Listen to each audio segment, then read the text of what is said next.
Excited na akong i-share ang baon kong kaalaman sa inyo ngayong araw. Ako po si Marlo at ito ang Knowledge on the Go!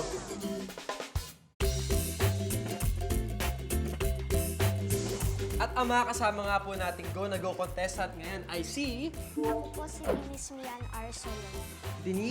Denise, ano favorite subject mo? English po. English! O ito ha, tapat na natin dito sa ating dice. Sana ay na makuha mo. Alright. Bago yan, Denise. Go na go ka na bang mag-knowledge on the go? Go na! Go na! I-roll mo na yan. Filipino. Sige, bunot ka na. Alright.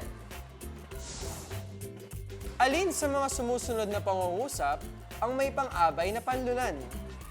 Letter A. Ginanap ang concert sa MOA Arena. Letter B. Paborito ni Janjan si Superman.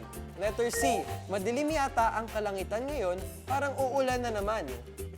Letter D. Lahat ng nabanggit. C po. C. Madilim yata ang kalangitan ngayon? Sure ka na? Okay.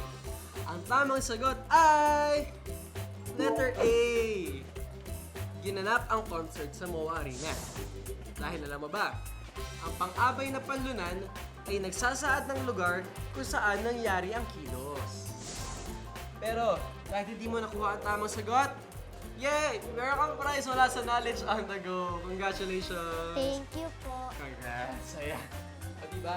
Ang saya nang may bago tayong natututunan. At okay lang magkamali dahil doon tayo mas nag-grow at mas natututo.